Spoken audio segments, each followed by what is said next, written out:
Let's walk the talk. So, on our Hanging Out feature this morning, we've got world-renowned chef and entrepreneur Wandile Mabaso, born in Soweto but spent the bulk of his adult life cooking around the world. He's cooked in some of the biggest cities in the world, from Europe all the way to the US. He's been honored in Paris, given the highest award that exists for a chef in France, the Culinary Excellence of the Collège de France by the French government. Just last year as well, he was named one of the top 10 chefs in South Africa. He's the owner and head chef at La Creatives, a restaurant in Bryanston. And if you've been there, I'd like to hear from you.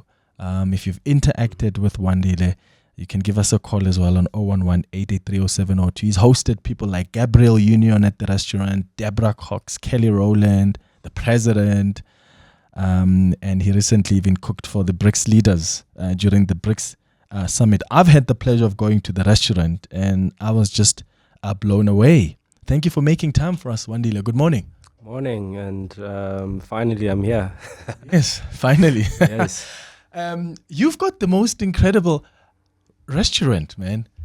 Like, do people who come to you, because this is what I've always wanted to ask, is do people come there for dates or is it more family? Because I've been there probably twice or thrice and it's mostly when I'm there on a date.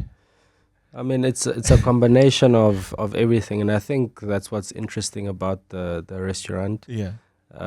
We get special occasions, anniversary, first dates, and then we get like a girls' night out. Really? Yeah, just like 6 ladies dress up, look good, want to eat good food, have good beverage. Amazing. And also we get a lot of internationals, a lot of foreigners, a lot of foodies, and just regulars that live around Sandton, Bryanston area. So it's a mix, which is great, I think. That's amazing. Yeah. And we'll talk more about the restaurant and what you guys offer. I want us to start in the beginning now.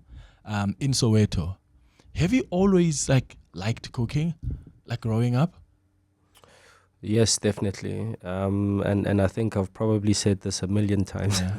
But the cooking, the love for cooking started at a very young age. Before I even knew it was a career or that it could be a job or that there are actually people doing it for a living out there. It was just falling in love with the art of transforming food, basically. And that's something that stayed with me since childhood. And the you know, till today, it still feels like it's brand new. Was there someone at home who was a great cook? Like, what ignited that fire for you? I think my mother was a decent cook. I wouldn't say Decent. great cook. Yes, Yeah. yes. And I always say that my grandmother was a terrible cook. Yeah. So my story is not those stories that are very romantic, where you grew up in a family that owns a bakery or a restaurant or a farm or anything like that. I mean, I'm in the dusty streets of Soweto. We're trying to figure things out. What we just won the new elections, democracy. We're the first kids to go into white school. So for us, it was really something completely new. Yeah. Yeah. And speaking of Soweto, one of your favorite songs is by ProKid. Having spoken to a number of entrepreneurs who grew up not just in Soweto but other townships, they were really inspired by ProKid and Zola 7 because like their music really spoke to them. You know, it inspired that hunger. Yeah, I mean, ProKid, we grew up, seeing him in bus stops, bus stations, downtown, and around Soweto, like doing rap battles in the streets. He was that kind of guy, and we looked up to him. And obviously the content that he rapped about was all about getting out the hood, achieving certain things, giving back to your hood and being proud of where you come from. And I think that's why we relate so much to those guys, Yeah. When did you then move and go to, did you go to Venice first? Yes. So I did my hotel degree and then did my internship in Europe. How old were you? Wow. Probably 21. Wow. Yeah, around 21, 22, I think.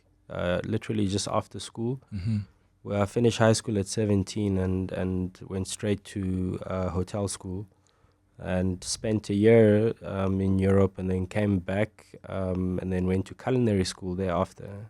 Um, Used those nice euros that we earned that side. Yeah. So I paid for my own studies and from there, just as I was about to finish, I was scouted and then we were off to the US. And then were you then based in New York, or was it Palm Beach I was first? based in Palm Beach first, yeah, for about a year, and then I wasn't too happy with the quality of the establishment I was at and what I was learning, simply because I had seen better already, at a young age in Europe. So I decided to go on my own and head out to New York City. And you were there for how long? About 5 years? Yeah, 6? so initially I thought, let me go there, spend 6 months, put it on my CV, come back, get the experience.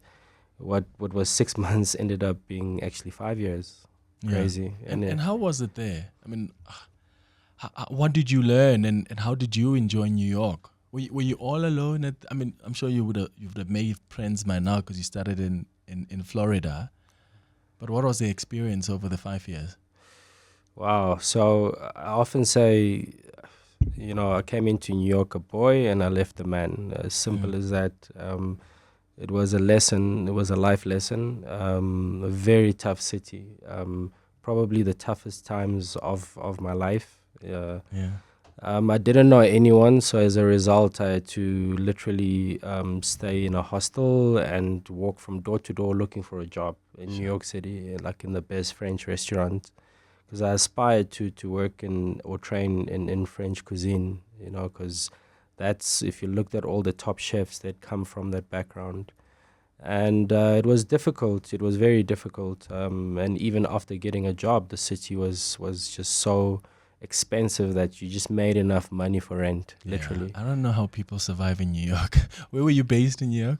I went all over, really. I started off, I was on 150th and Broadway. This is in Harlem. Yeah. Harlem was starting to change, the Dominicans were moving up north, and then you were starting to get a lot of Europeans and foreigners in, starting to become more metropolitan, less than of a hood, as you would call it. But from there I moved to Brooklyn as well, where I stayed for about 2 years, in Bushwick, Williamsburg. Stayed with a lot of creatives. At one point I was staying in a loft where there were guys that were like creating apps for like Apple back in that time. Really, really creative, talented people that were a big influence. Yeah. That's fascinating. When I was there recently, I was told to go. I didn't get the time to do it, but I was told to go to Harlem to go have lunch there, because apparently there's a food culture of sorts on Sundays. Like brunch is like a thing. Yes. I hope I'm gonna get to do that the next time I go up there. That's fascinating.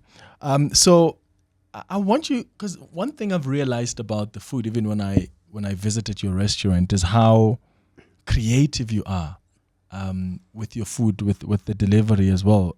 That's why you are a food creative artist. Like, how much does work go into that? Because it's got to look good, but it's also got to taste good. Yeah. No, definitely it's a lot of work, and probably any chef out there would tell you the same. It is a lot of work.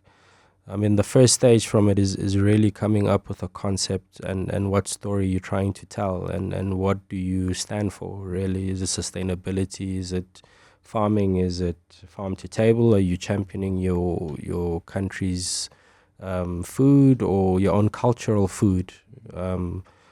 So from there you decide how am I going to serve this food? How am I going to tell the story? And then from there you decide what ingredients am I going to use? What flavors am I going to put in there? What emotion do I need to evoke from a certain person? Or what do I need a person to think of this particular dish after having it? And then you just work it backwards. Then I need to include this ingredient. Then I need to take this flavor that reminds you of your childhood. Then I need to take this texture that reminds you of your teenagehood. I take that flavor and you put those all together. And eventually, I think that's how you then move from palate to emotions into your brain and how you feel. And what's your creative process? Like, how often do you, for instance, change menus at your restaurant?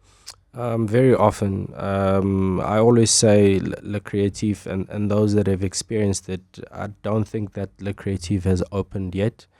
What we've been doing for the last 4 years is really developing the team that's going to open Le Creative.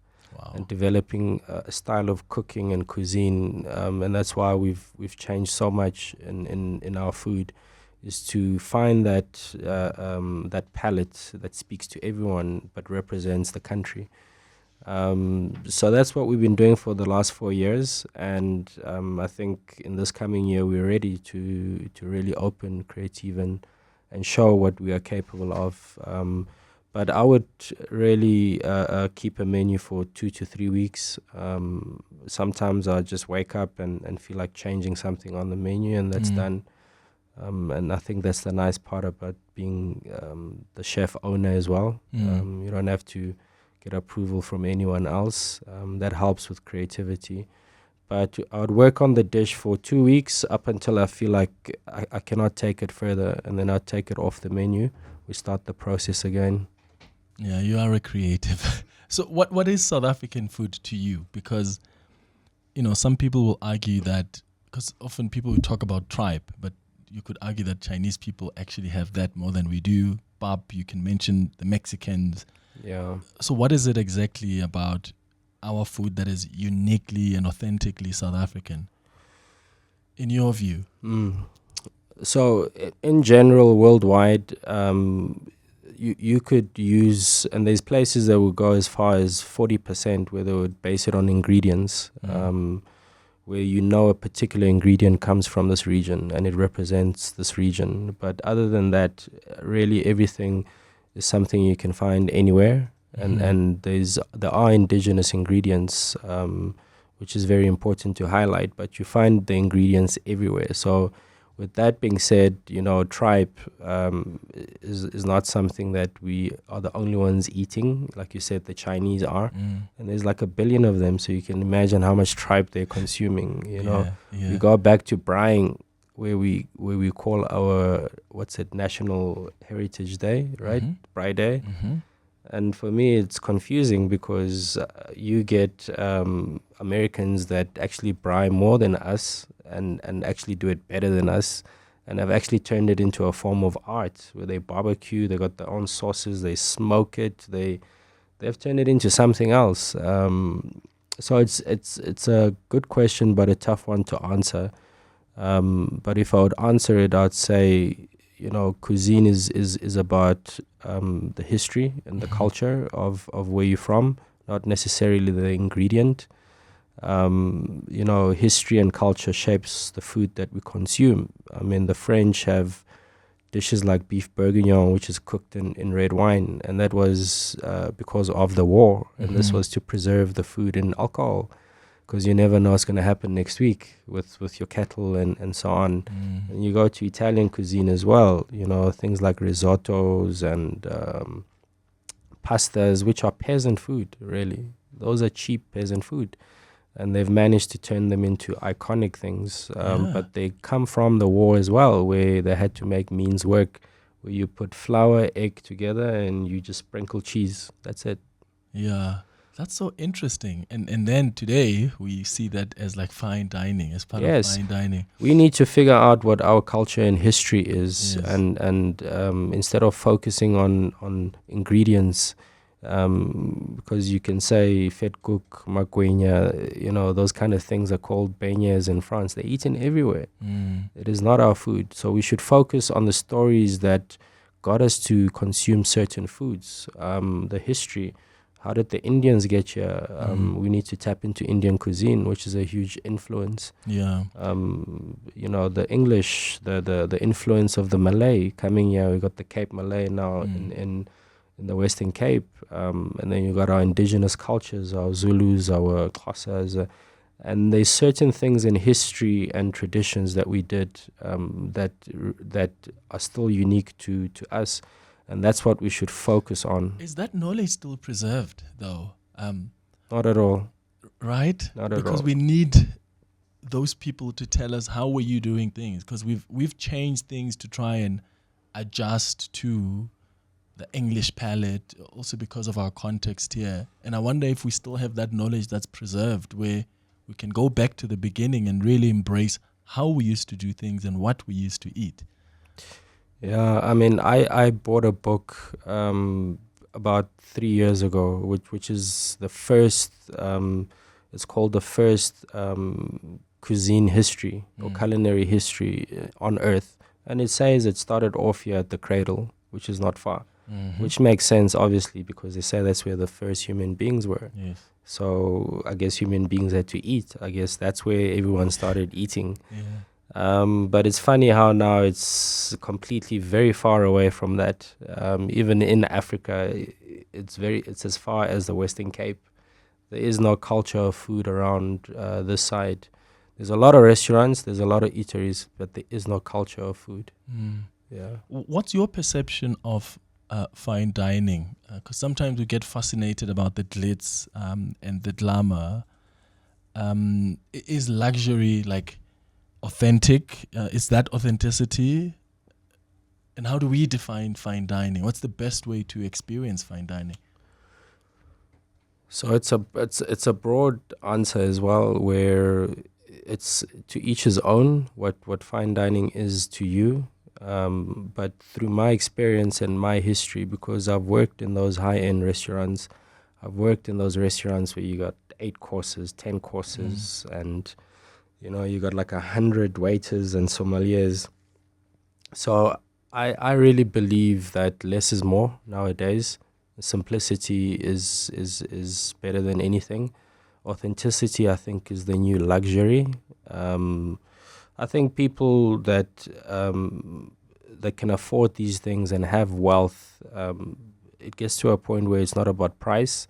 It's about what can you give me that money cannot buy. What feeling can you give me? And for me, that's what fine dining is. It's really the quality of ingredients that you pick out. Where we get our vegetables from the farm as much as we can, and our seafood directly from the fishermen. Those kind of touches add to fine dining, and then how you prepare it, the story you're telling behind it, how you present it, and the quality of what's on the plate. For me, that is fine dining. Everything else around it, the smoke, the branches they bring to the table, for me, honestly, it's got nothing to do with fine dining. A lot of it is really masking what's very important, which is the flavor of your food. Gosi says, Clement, Wandile is such a humble soul. I went to his restaurant a few years back when it was starting out, and the food was impeccable. He even came out and checked if we were enjoying our food. I'm so happy to see him doing so well. Another one says, Clement, good morning. Thank you for your guest for reminding us about the culture of food. In my family, we still cook a very simple meal made from chicken, tomato, and potatoes. We recently learned that my great-grandparents prepared this dish to feed their family of 16. It was and still is economical and filling as well. Hey Clement, I have a question for Wandile about his collaboration with arguably South Africa's best ceramist, Andile Delvani, in terms of creating the crockery for Le Creative's restaurants. If you can talk to us about what went into that collaboration. Thank you. Well, so I met Andile probably around 2018, and I just loved his ceramic work. And I went to Cape Town. We met in his studio Imiso, which he owns with Zizi Poposo, a world-renowned ceramic artist as well, sculptor. And I said to him, "Listen, you make these sculptures and these ceramic plates, but you sell them for like 50,000, and that's one pop, and that's it." I'm like, let's make something we can use every day and break and get people to buy. And that's how it started. And we're back and forth exchanging ideas. It was a great synergy. And as a result, after about 7 takes, we finally got the plates or the ceramics that we wanted to get, which is what we call Africasso. And if some people have seen it, it looks like a painting from Picasso, really. And Picasso was inspired by Africa. And Picasso happens to be both our favorite artists of all time. And we created those, and they've lasted for about 4 years now, and we're looking into growing the range, and hopefully this coming year putting out into the market. Someone wanted to know, Clement, please can you ask him, whom would he say are the most famous people he's hosted at the restaurant? You've hosted a lot. Also, when Kelly Rowland come to your restaurant, like, does she need the whole restaurant? Like Gabriel Union is like, do they go, I need everybody out and me and my husband, or they don't mind sitting next to Clement? No, really, it's nothing like that. But it's fascinating how South Africans, in particular Joburg people, are very interested in that celebrity or fame. For me, I always say whether you are famous or whether you're the guy on the street helping us park the cars, everyone that sits in front of my plate is important. I'm not a person that gets starstruck easily. Sometimes I even get reminded by my own staff that, do you know who that is? And I'm like, I don't know who that is. So I live under a rock, but obviously people like Kelly Rowland, they're worldwide, so they decide to come to the restaurant. It's really something that's organic, and when they always come back, sometimes before they even go to the hotel, they just come straight there and eat. And sometimes it's just a conversation where it's a call and they're like, chef, please tell me you have a table. And they just come in front of everyone, and everyone is just like, looks at each other as if they're all dreaming. And it's just normal. They eat and they go. Nobody bothers anyone. Nobody harasses anyone for anything. And it's just very organic like that. And this question specifically was, who would you say is the most famous? I mean, in your view, who's come through? Most famous, I don't know. Like, is there one person you enjoyed? I don't know. Is there like a is there a template to rate fame? I don't know. But I would say maybe our president I think he would be the famous one. Yeah, that's the number one citizen. So sure. So I guess I want you to put on your headphones because I've got somebody on the line. Good morning. Morning. How are you? I'm good. How about you? We've got your son here in studio. Yes, I heard. How do you feel about your son and what he's managed to achieve so far? I tell you, Clement, I cry all the time. It's like he's showing me flames. Yeah. Yeah. He's showing the flames. And when he grew up and he liked cooking, did you know at the time that this is going to be one of the most, world-renowned chefs? Not really, but as a mother, you get concerned. What's wrong with you? As a black people and black culture, you think about other things than he's trying to learn something. Yeah. And eventually, I could see that every time he watches what I do, how I do it, and he asks me, why did you put this here? Why did you do this? This child, something is wrong here. And, he grew up and he started cooking, and we all enjoyed his food. I remember his first plate. I was from work tired, and he said, what are you going to eat? Large, small, or medium? I said, what? He said, food. I said, okay, medium. He dishes me the medium plate and he stood by me and said, eat. I said, what did you put in here? He said, no, eat. Yeah. And I ate. He said, how does it taste? I said, tastes good. I said, okay, good night, I'm going to sleep. Yeah. I was like, oh my God. But he grew up, in a place where there was food all the time, cooking all the time. Yes. That's amazing. Thank you so much. That's your mother, hey? Yes. I mean, mothers would love to have a kid like you who's just gonna come when they're tired from work and they're like, "What do you want to have?" Yeah, but I made it up for all the trouble I made as well. So that was you making cancels it out. out. Great. Lerato in Ferenach, good morning. Hi, good morning. Hi, Clement. Hi, Wendy. Sure. So, I don't know if Wendy actually remembers, but we worked on a project together on a gin brand called The Grand Journey about 6 years ago. And we basically, Wendy had to cook for different people for a week and produce the same standard of food for a week. And it wasn't one course. It was about 6 or 8, if I stand to be corrected. Yeah. And it was basically about taking people on a journey of different foods from different places using, it was botanicals from the gin. And I had the pleasure also of going to France with him a couple of years later. And I must tell you, Wendy is the most consistent person in the universe. He has the most impeccable attention to detail, and he never misses a beat. So I've been watching him in the background, seeing his his career progress, and honestly, I couldn't be more prouder just watching from a distance. So I don't know if Wendy remembers me, but I really appreciate it. I do. Yeah, he does. Lerato, that's great, man. Thanks for sharing that story with us. Lerato in Ferenacheng. Bongani, you're in Morningside. Hi. Hi, Clement. My name is Bongani. So I've eaten a few times at Wandiles place. He talks about food needs to be honest. You don't need gimmicks like smoke coming out and all sorts of things.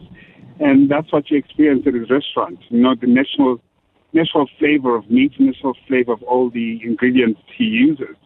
You know, everything on that plate just bursts in your mouth. You know, I've taken all sorts of people up to my grandmother to the place, and everybody has loved his cooking. He's just talented. That's true.